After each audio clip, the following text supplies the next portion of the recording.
Welcome to the Empowered Spirit Show. This is your host, Terry Ann Hyman.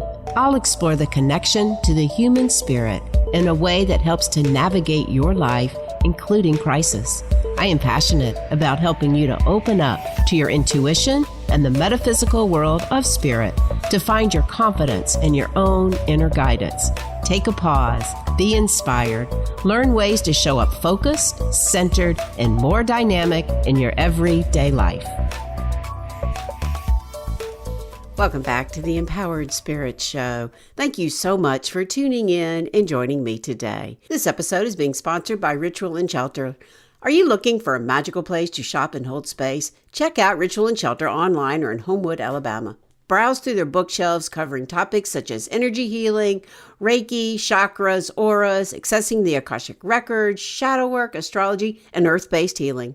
You can also find herbal teas and tinctures alongside crystals and oils to help establish a mindful mindset and fluid ambience before meditation, ritual work, and reflection. Ritual and Shelter is dedicated to providing one-on-one, in-depth conversation with customers to help them find the most efficient healing methods and resources that match the customer's unique interests and energy. They offer tarot sessions as well as Reiki, sound bowl, and crystal healing. Visit ritualshelter.com to book an appointment and bring peace back to the body, mind, and spirit. Or find them on Instagram at Ritual Shelter Shop. It is summer for sure. Where I am, we are hot and humid. High 90s, not much rain. Okay, the truth is, after 35 years of living in New York winters, I love it. I love the heat. Give me hot over cold. Maybe I love it so much because I was born on one of the hottest days of the year in July, according to what my mother has told me. And so, yes, we are in the sun sign of Cancer with the new moon coming in next week, the first one of summer. It's coming in on July 5th, that big holiday weekend. It is a time to bring forward fresh, new energy into your intentions and allow the summer energy of growth to magnify them for you. The energy of Cancer is sensitive, it's nurturing and loving, so it's also a time for self-care.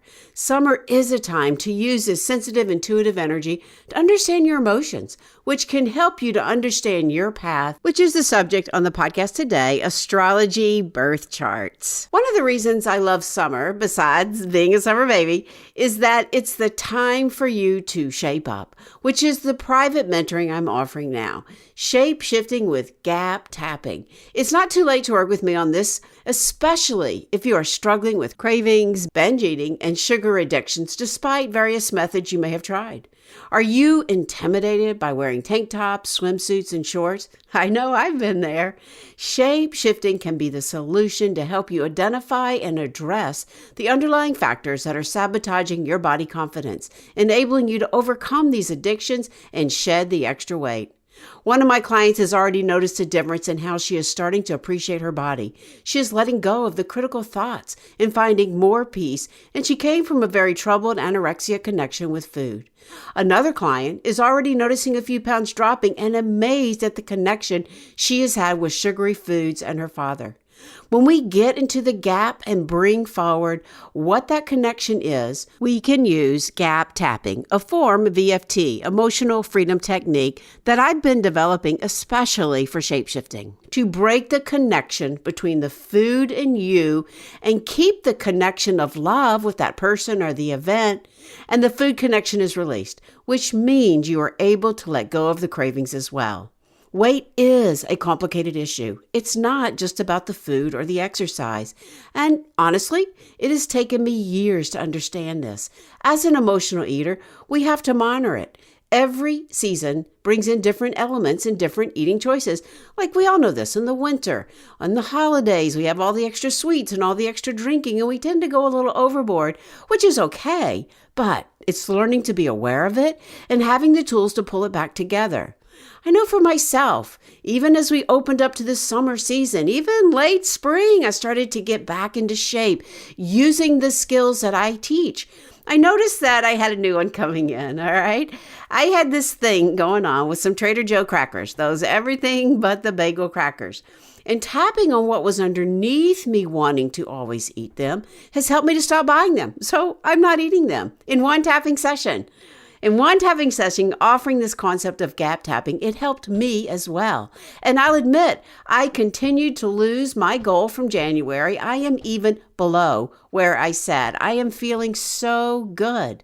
And the other thing that it helped me with is my arms. I've had a little issue there. You know, we all age. Can't do anything about that, but we can tone up our arms, tone up our skin. And so through this program, I can encourage you and help you through tapping, again, to do the same. Every day, tapping, okay, I'm going to go work out with weights, maybe 5 out of 7 days, all right? Muscles need a rest. I'm going to go work the machines. I'm going to go do it. I'm going to go do it. And sure enough, I have been doing it. And I am feeling so much better about wearing the sleeveless shirts or the sleeveless tanks. I had on a dress the other day that was really cut to show my arms. And you know what? I showed up confident in it. Maybe a little insecurity at first, but a couple minutes of tapping and that is gone because we are building new neural pathways. And repetition is really important.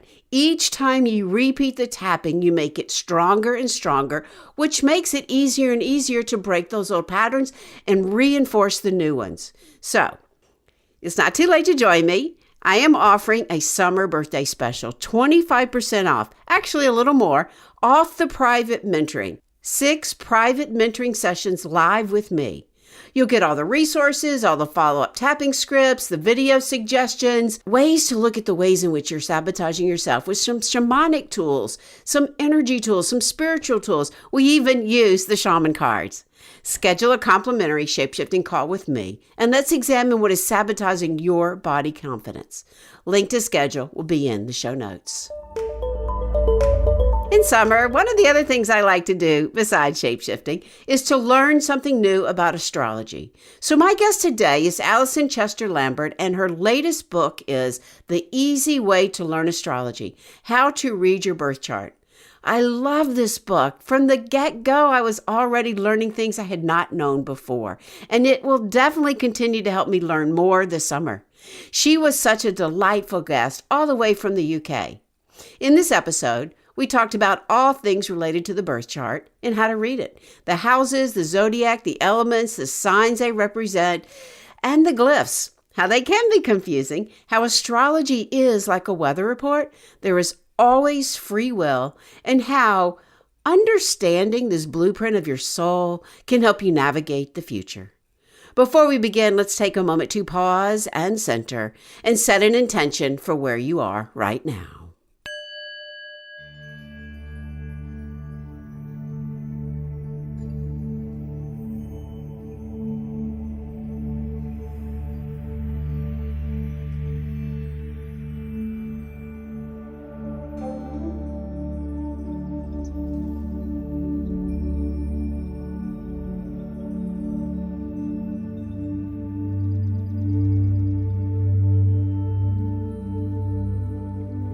So wherever you are, if you can, close your eyes. Take a nice deep inhale, breathing up the body. And as you exhale, call all your energy into you, call it in.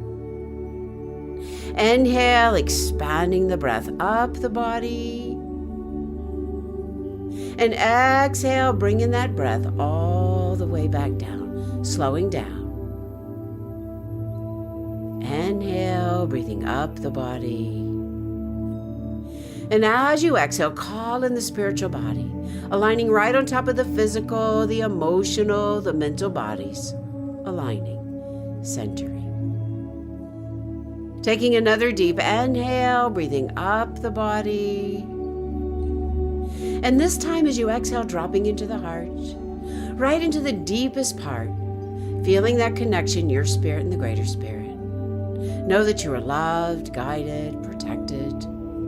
Feeling all this energy coming in around you. As we call in the masters, the teachers, the archangels for joy and love, the crystal beings for amusement, magnification. Calling in your higher self to align right on top of the crown to receive these messages. Taking another deep inhale. And exhale, pausing to notice your path right now as we open up to this season of summer. In the medicine wheel, I teach we find this season in the direction of the south. It's a time to slow down, to have fun, patience with your life, to bring forward the wild woman energy. See yourself moving through summer, opening up to that energy within you. We call in directions for guidance and protection to the south, the west, the north, and the east, above you, below you, right into the very center. Right into that deepest part where you feel that connection with Source, setting an intention for your path. See it, hear it, feel it, know it. And allow the elevated emotions, how you want to feel, to radiate out all around you, setting this energy through your aura. Taking another deep inhale and exhale all the way down, grounding with Mother Earth. Feel the strength of your power in your solar plexus. Feel the heart opening. Feel the illumination of your third eye. And as you're ready, blinking the eyes back open, coming back.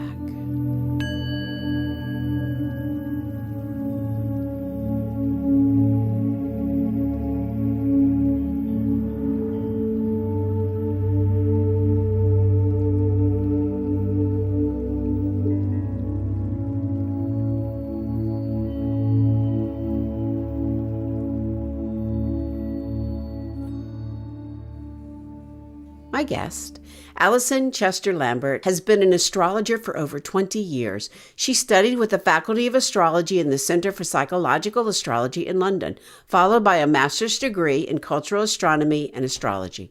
She was the founder of the UK Midlands School of Astrology and the former resident astrologer for the daily BBC TV news show.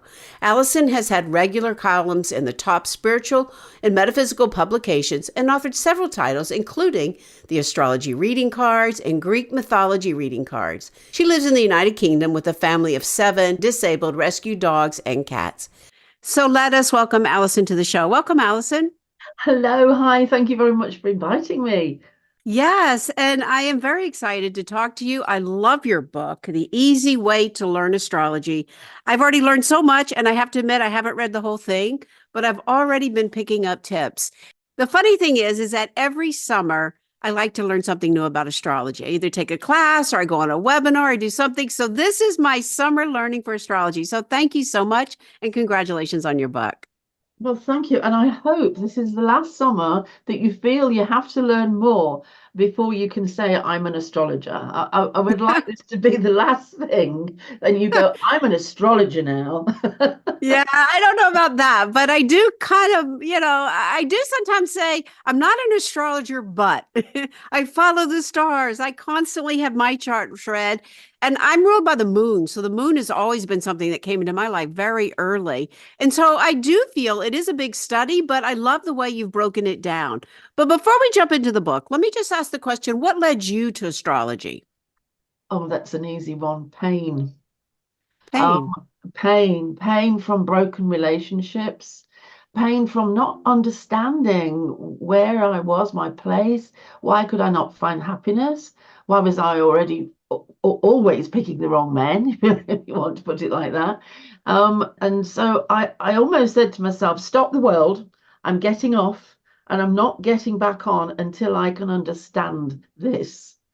And that's when I went, I need this astrology. I'd always read sun signs, in the magazines and things. But no, I wanted it for real this time. And so I searched it till I found it. Yeah, that is interesting. I think I first started having my chart read by an astrologer my mother had in the Deep South. And it was kind of a secret that she was an astrologer, but I was going through major relationship problems with my husband right before we divorced. And it was like, I needed some guidance. I needed some understanding what was going on in my life, what was some guidance that I could have. So I can agree to the idea of pain and trying to figure out what is going on. Yeah, very interesting. Now, what led you to writing this book now? I used to teach astrology both in classes in my home, then online when it became possible to do so. And I think students get so filled and enraptured by it, they rush into it. And once they get to those planets, those sexy planets, they don't ever look backwards. And reading a birth chart, now a birth chart is different to reading any other chart. It's important to get, first of all, the electromagnetic environment of the exact place that you were born in. And that entails the houses. But the houses and the zodiac signs aren't taught first. It seems as if the planets are the things that got to be learnt all the time. And yet they are not really that important for a birth chart. The zodiac signs on the houses, they are the things that make you individual and unique. Nobody else on this earth can possibly have your setup of zodiac signs to houses unless they were born on top of you. And that's Well, it. maybe twins. Would twins be awfully close? No, because they have to be born minutes apart. What we're looking for is the first breath. And often the baby can be halfway out the birth canal and breathing, or has come out of the birth canal and is not breathing, but it is the first breath to be technically correct. Although within a few seconds, we can do a perfectly good chart. But twins can often be 20 minutes apart. That is true. And that can make a considerable difference in terms of the houses, the house cusps, and the zodiac signs. You would think with this day, how popular astrology has become, that they would put that on your birth certificate. It's not really found on the birth certificate. And lots of times you have to go back and ask your mother. In the UK, it's not put in our birth certificate. I know it is in the US. Not always. Not always, unless Ah, it's a new. Yeah, my kids were not. And so I had theirs documented from the get-go, and birth right. charts, John. Yeah. All right. In the UK, the time is recorded on the mother's medical notes, Okay. not on the baby's. So, That's interesting. The mother's medical notes. Yeah. So it is important to find that information out right away, for sure. I've had several of my clients, like their mothers are gone, they don't know where it is. And so then they have to kind of figure out how to do a chart. Yeah. Very interesting. there is a little, I teach a little trick, a simple thing to find out the time of your birth. And it's to do with career. What I find is that the midheaven is normally a very good indicator of career. Even if we've stumbled on something that we never really wanted to do, it's as if the alignment there of the zodiac signs of the house was always going to win through. So first of all, if you're a nurse, let's just take that example, then you're pretty much going to have Virgo on the midheaven, and then get somebody to work with your ascendant, because it's the people who don't know you who can guess your ascendant best. At that point, you've got your time of birth. Don't go into anything else, because you'll get so frustrated that you'll give up astrology. And it can be overwhelming. I know. So I know I have to break it down. Yeah. I know my chart is very complicated. I know that, I am ruled by the moon, which is Cancer sun sign, but I'm on the cusp and I have more fire than water. My ascendant is Scorpio, so I've got that deep sting, and most of my chart is heavy in that fourth quadrant. So I know I'm a little complicated, and I have found it fascinating to continually learn about it.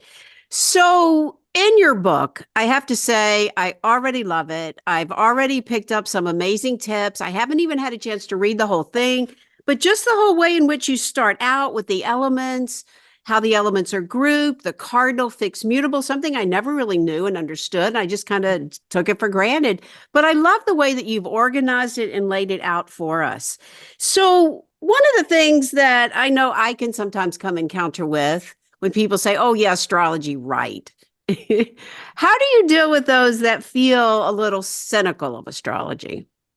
I've met loads of people who say to me, "What, you really believe in that?" As if I've wasted 30 years of career, and or oh, that's a load of rubbish, what have you. And I've met loads of them. But when I ask them, "Have you ever studied it?" Not one of them ever has. And so then I've met loads of people who've studied it, and I've always asked of them, do you think astrology is correct? Does it help? Do you believe in it? Oh, yes, definitely.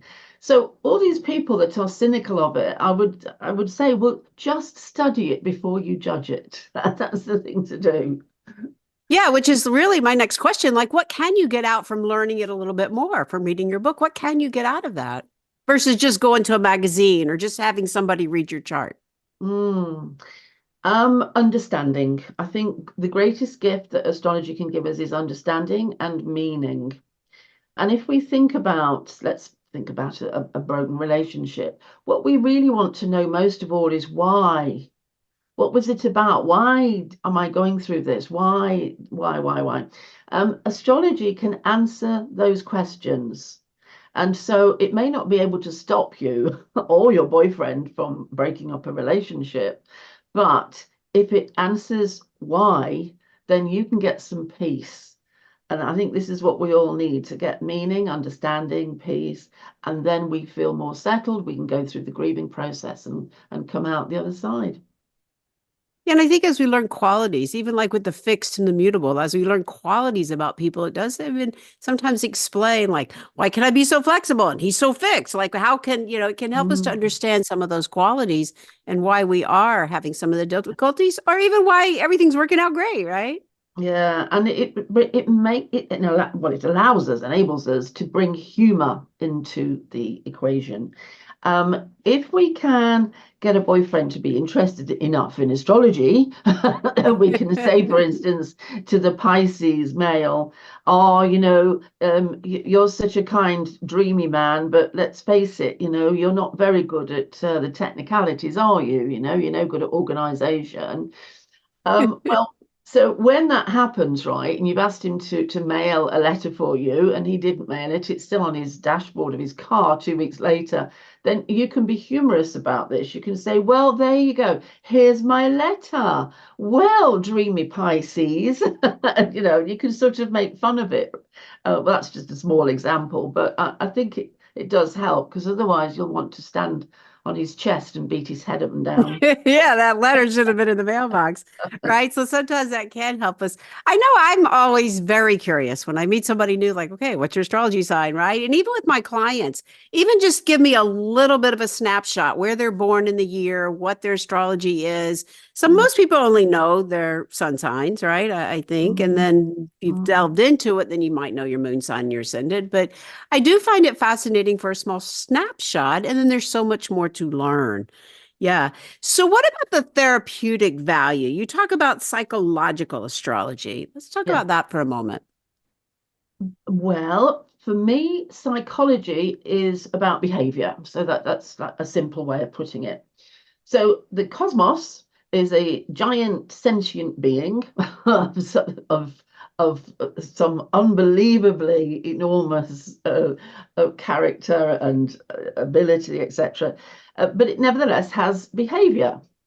And so there is a psychology of the cosmos. There's a psychology of the solar system as an expression of cosmos. And then human beings have behavior, and their behavior can be read from the behavior of the solar system or the cosmos, as I call it, the overall unity of everything I call cosmos. So in that case, psychology, as far as I'm concerned, is key to this because I see the therapeutic value of astrology as being far more important than the predictive value.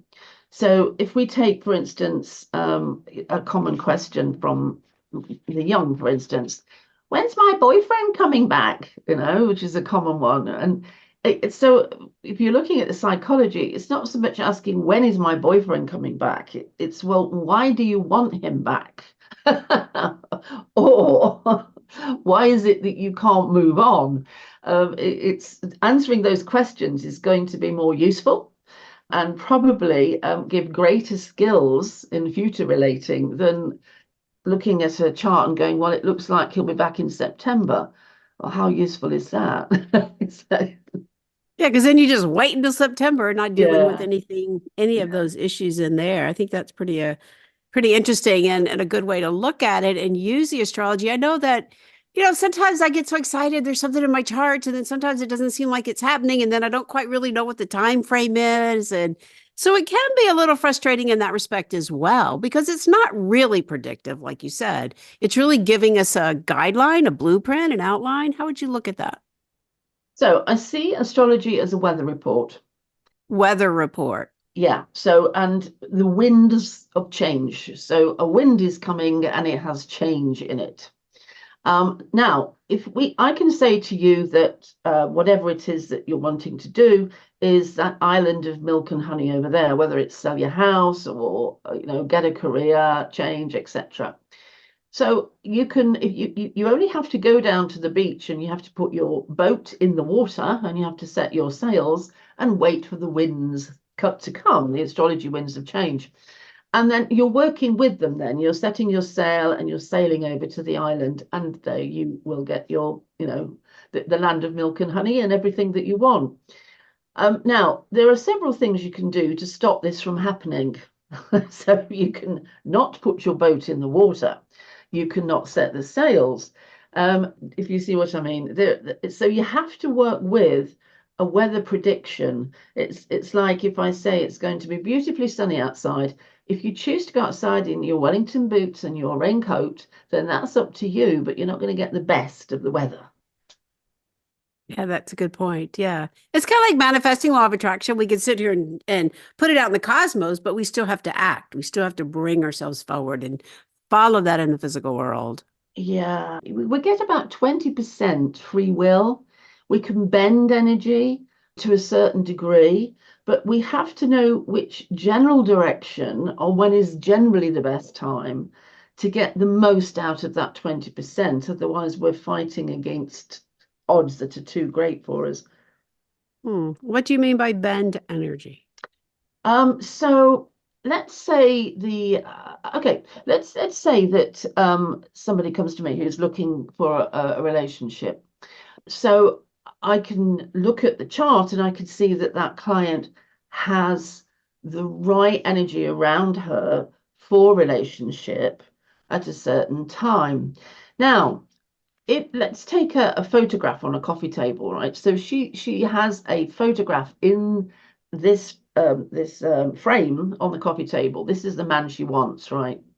Now, the astrology is going to say, well, there is relationship energy around at that time.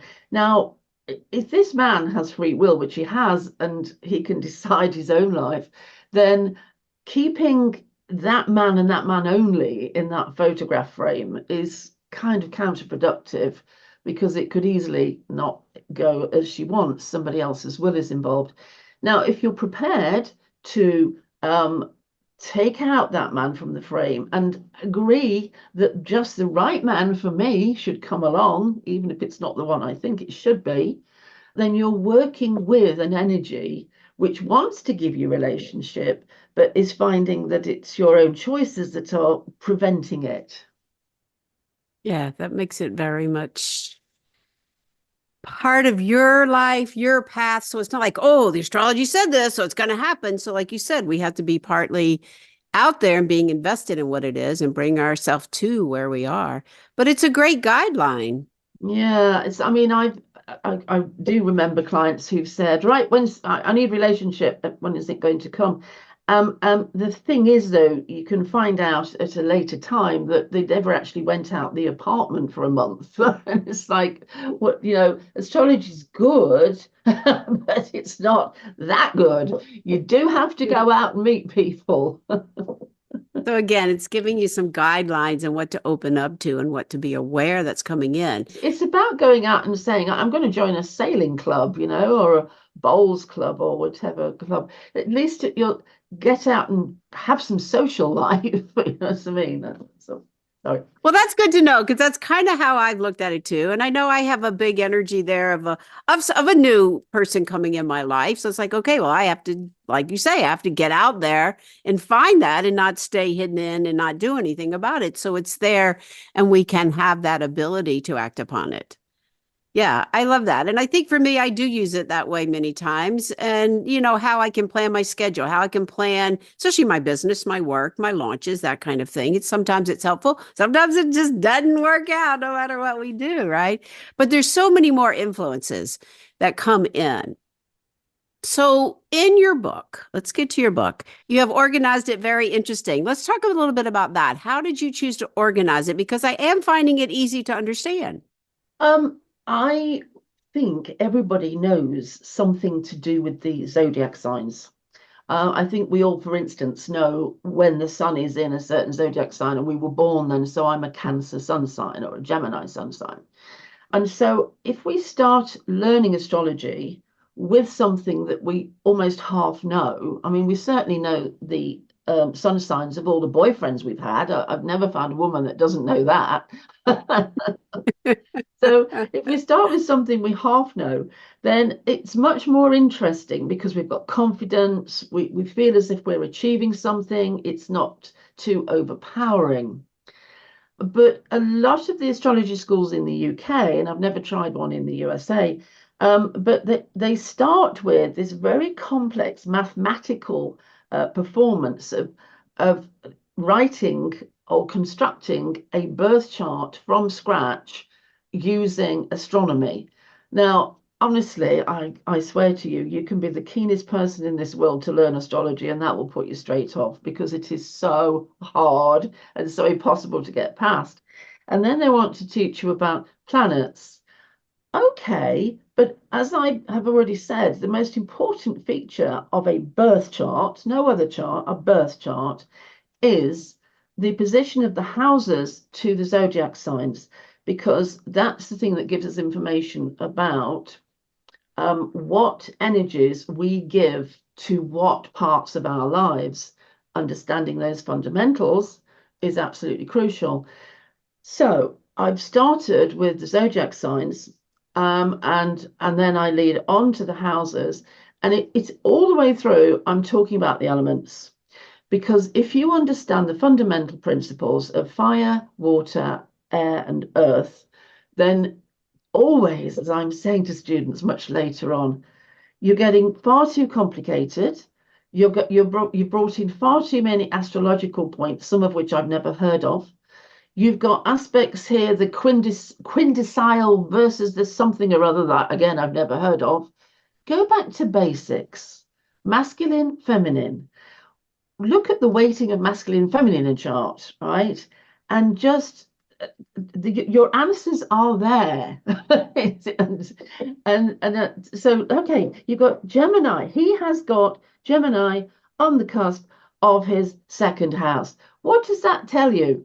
Oh, right. Yeah, okay. And then it's just they see how much easier it is to read. Yeah, I think that's important because there are a lot of details that can come in. There are a lot of cosmic trances that can come in. But as we go back to the basics, it gives us that basic structure.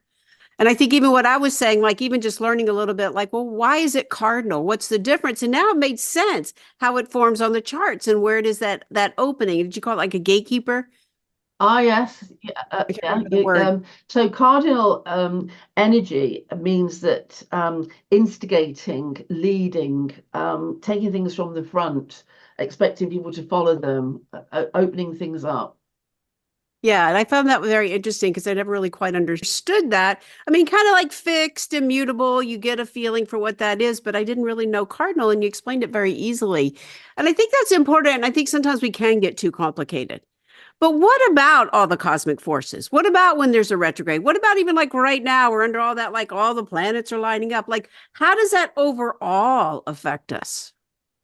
Now that is a different astrology because in that case, you're not reading houses, you're reading influences from planets. Now, that is completely different to understanding your own birth chart. Huh. And I think that's why there's so many astrologies. And I I think that's why I can get so confused, right? Yeah. I yes, think that's a good absolutely. distinction. Thank you. Yes. Yeah. So an aspect in a birth chart and an aspect by the term aspect only applies to planets. So we're back to planets again already. But same as an aspect to so Sun square Saturn. We've got a Sun square Saturn in the sky today. Okay, you're going to work with that for the rest of your life, right? That and you're going to work with your houses and your zodiac signs for the rest of your life. That's your blueprint. You're born, somebody puts this blueprint in your hand as a baby and says, you are going to know all about your toolkit. So your birth chart is your toolkit. You're going to know all about this because you're going to work with it for the rest of your life. Okay, that's that done. Now, those planets keep walking and they're still going around and going around and going around. And their transiting work, so that they're all in transit around us, those transits are making a difference or making an influence to the birth chart. And so that is the energy that is given you in the future, which will cause waves and weather to come your way. But what you've got to weather the weather or to manage the weather or to get the best out of this weather is your birth chart, the one that is static. And so there's no point in expecting yourself to be able to get very rich and save lots of money if you've got Pisces on the cusp of the second house, because Pisces is an energy that melts and dissolves and dissipates things. The second house is about your what you own, the material things, your security, your bank balance, your car, your house. Well, Pisces just erodes these things and generally says, Bunny, you don't want money. Money doesn't bring happiness. Money isn't, everything. And so those people tend to think like that. And so they haven't got any. They give it all away. If they win the lottery, they give it all away because they'd worry too much about it. They feel too. So there's an example where you show us about our personality, which can help us understand instead of beating ourselves up. We can have a better understanding. I think that's an awesome way to look at it. Yes, yes. No transit in the world is going to make you be able to get all the security and the money around you that you want to have if you have Pisces on the cusp of the second house. It doesn't work that way. Your true riches will come in another way. I think that's fascinating and something, again, I think I've missed in understanding my own charts. And sometimes I think I think that's why it's like every summer I got to learn something new. And so I just did learn something new that I do get a little bit confused. But your birth chart's going to give you that foundation, the stability of who you are. And then the rest comes in to kind of shake us up a little bit, right? Yeah. It keeps things interesting. It does keep things interesting. Now let's take that next step and talk about like horoscopes and magazines.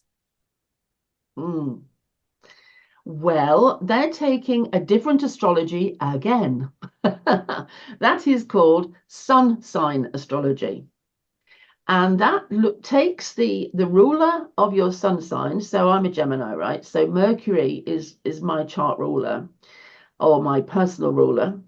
And that astrology takes Mercury, and I look at the condition of Mercury and what's happening to Mercury to write the story of what my life's going to be like during that week, month, or year. Okay. So then that completely different. Yeah, so that it's just a smaller glimpse. Yes, it's a weaker influence. Okay. Because I know a lot of people like really rely on that magazine every month. I remember when I was first learning, it's like, yeah, let me get that Cosmos first month, or let me check the Elle or the Vogue, right? There were some that you always had the favorites in, but it's only a little small glimpse. It is. Sometimes it can be uncannily correct, but that's because everything's joined up. So if we live in a three-dimensional invisible spider's web, which we do, there are all these different astrologies, but they're all going to be pretty right because they're all connected up with the three-dimensional invisible spider's web. So whichever direction they're coming from, it is going to resonate, but it's not the thorough psychological job that you get with the full Monty. Yeah, I kind of don't read them because I know all the parts of me, but I'm on the cusp. I read Cancer, I read Leo, so I actually don't really pay much attention to them. I do follow the cosmic forces, though. I think that's important, and then I do get readings for myself as well. I have since I was a child, which brings me to my next question: what about children? What about having their birth charts done when they're first born? I think it's an excellent idea. because to the sensitive caring mother, that can give an opportunity to understand why it is that she appears to have given birth to her father or mother, or anybody else in the family that she can have arguments with, or oh, this child is just like my granddad, or what have you. So I think it can help. And there is an astrologer called Liz Green who actually does these produces computer reports, 30 pages long, on a child from the moment your child is born. You can get one of these, and they are excellent. And I bought one of these for my daughter. They're that good. So but you will find other astrologers who'll go, oh no, no, no, no, we must not have a child's chart read until they're 18. I could see Hmm. why, because sometimes a mother may perhaps be manipulative, or in some way not use the information with great sensitivity or something. I'm always happy to look at a child's chart, and I don't feel uncomfortable doing it. So maybe there are just some people who think, oh, I'm not that good at it. Okay, great. I'll steer away from it. I'm quite happy to do it. Yeah, I did mine, like I said, of my children when they were born, and they were both very interesting. My daughter still follows astrology. She uses an astrologer all the time. She really does. And she has one that she's kind of stuck with and just really refers back to it. Oh, well, And my son has been on occasion. And I remember one time he was going through a little struggle and with job and whatnot. And the astrologer really helped him to slow down, to calm down, and guided him back to something that ended up helping him to come through with his job. It was pretty fascinating to see him do that. But they know I've always done it. And so he was open to it. And like I said, my daughter always has been. I think it's fascinating. I think it sometimes helps us get a better insight into our children. And again, it's not predictive, and it's not meaning that, like you had said, like they still have their free will and they still have to show up for who they are. But I do find it very interesting. So yeah, I'd never heard that until 18 years old. Interesting. Mm. Yeah. So is the UK astrology just like the Western American astrology? I know Vedic astrology is different, but you do ask that. Is it the same world over?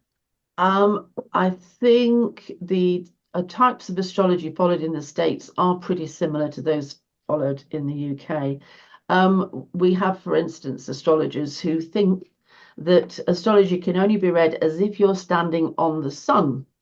The normal way that astrologers, or the mainstream way that astrologers do it, is to look at the astrology as if you're standing on the earth, because we think we're standing on the earth, we're not standing on the sun. So we'd best take that perspective.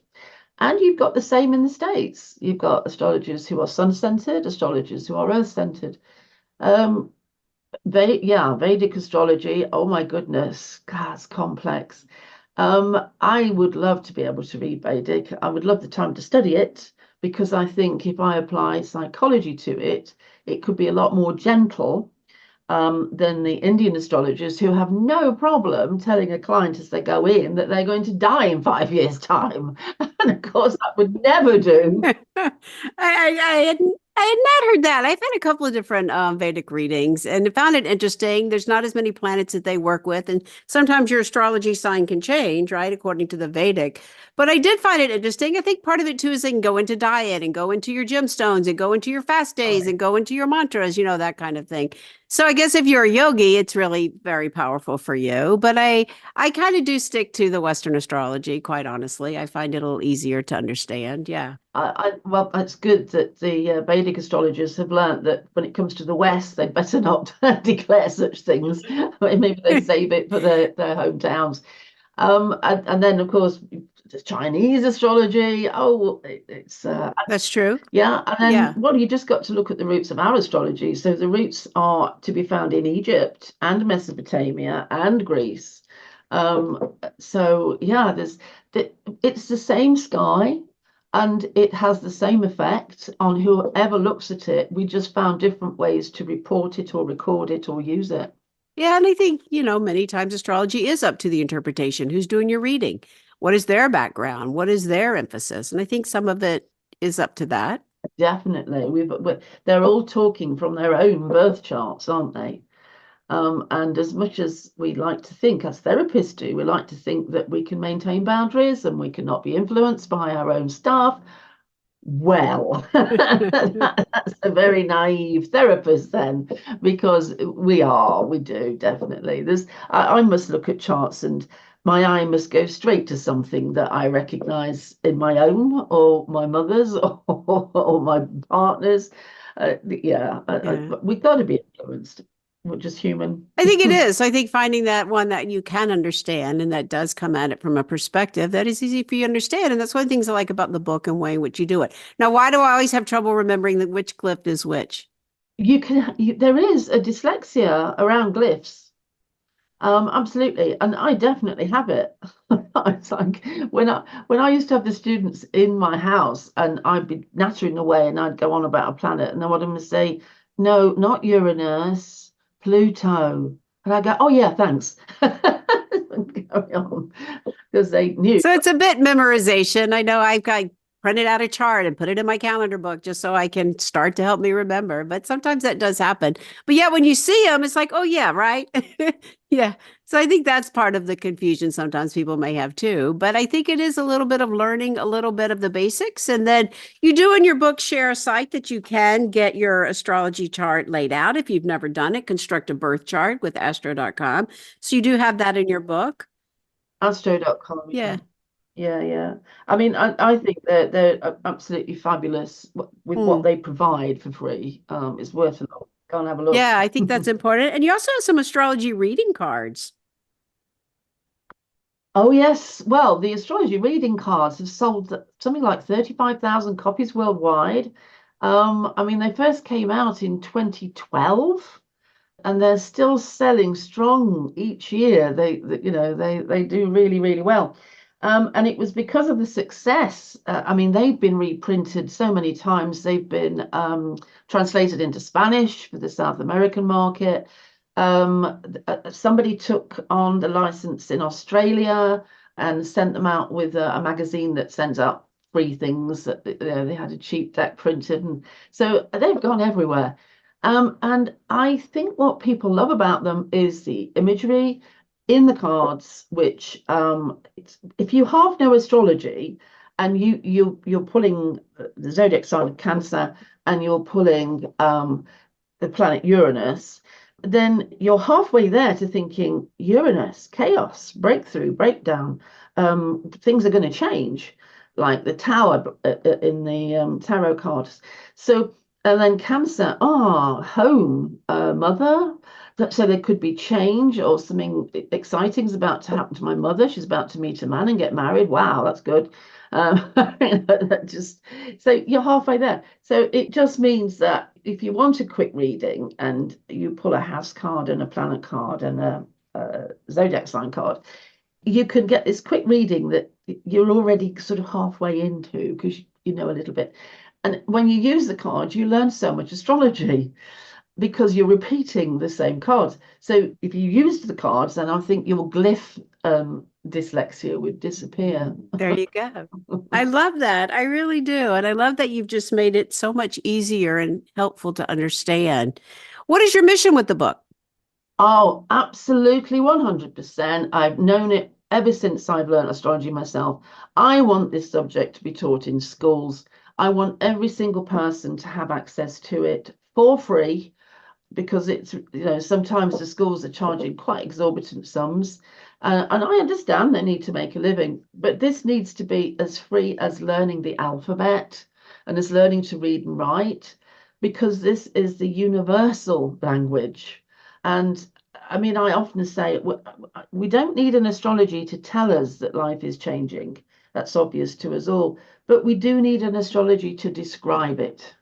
And this is a key, and it can give us a set of understandings, and we can look at it from a different, everything that goes wrong, we can look at it from a different point of view. We can get understanding, so we can become more patient. Things can become more meaningful, and so this was behind everything. Clearly, no one's going to make any money out of this because I'm doing all these videos to match the book for free and just putting them on YouTube. The publishers are selling it at quite a good price. It's not an expensive price. It's quite cheap for a book. Um, Astro.com are doing the charts for free and the storage and everything. So nobody's making anything out of it. It's just a massive lifelong wish that everybody should be able to turn to astrology and go, oh, that's why. There you go. It does make more sense. Well, I can appreciate that. And I think you have put it out in a really easy way to read your chart to understand it and give a much better, clearer picture of what astrology can do and how it can help us. I'm very grateful for that. I know I've had a lot of different astrology on the shows, and some can get more complicated than others. And everyone I fall in love with, quite honestly, I think everybody's perspective is really good. I do.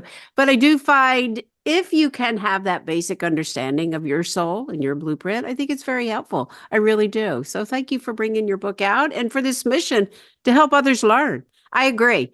It's kind of like I think everybody should have, tapping in the schools for the kids, EFT and Reiki in the schools for everybody. I definitely agree that our schools Yes. need to update with these integrative therapies for sure. Yeah. Yeah, definitely. Where can I direct people to find your work? Oh, well, I just Google Alison Chester-Lambert when I want to find a link with something I've done. And I I'll do put have that link in. Sure. I have a Yeah. YouTube channel, and Okay. I have a website, and I have a Facebook page, Facebook business page, Alison Chester-Lambert with a hyphen. And yeah, so they'll find things there. And yeah, so hopefully that's useful. Yeah. Well, I'll put that main link in there and then we can still Google. And I'm fascinated to check out your YouTube channel. And it is an Inner Traditions publication. So we'll just give a nice shout out to Inner Traditions. We appreciate them and all that they publish for Absolutely. sure. They Yeah. do some stunning titles, actually. I'm really impressed with them. Yeah. They really do. I've had some beautiful guests on the show, including you. Oh, Yes. So as we go to close, I do like to come back and ask the question, how do you feel that the work that you're doing with astrology and putting this out there and making it a little easier to understand can help empower the spirit right now? um, we are in change. As I say, we don't need an astrology to tell us that life is changing, but we need an astrology to describe it. We've got new symbols coming into astrology as new planets are discovered. We are getting a better view of the cosmos and how it works and the future for us with new energy and new light coming in as we get sort of higher and higher and able to take it on. And so therefore, I don't see how we can be in this future without this amazing tool to help us and guide us to understand the future. To help and guide us understand the future. Yeah. Yeah. Well, thank you so much for joining us today. I've thoroughly enjoyed our conversation. Thank you. Oh, thank you. You're amazing. Thank you. Thank you. To your spirit. Namaste. Yes, you are always in charge. Astrology can help to describe areas in your life to get a better view of the cosmos and where you fit in along your path. It can help you to understand the new energy, the new light that is coming in. And as Alison says, we can't be in the future without this amazing tool to help guide us. As an additional note, I had a personal reading with Alison as it's my birthday month and really appreciate the insight into my path. It was a powerful reading for me. Yes, she offers one-on-one readings. You can find all the contact information for her in the show notes. It is a time to embrace change. Humanity is shifting. We can't hold on to the past without feeling the consequences of our future. Allow yourself to embrace new tools and new ways to move through your struggles in life. Reach out. You don't have to do this alone. Schedule your complimentary shapeshifting call with me now. Thanks again for listening. This is your host, Tara Ann Hyman. To your spirit, namaste.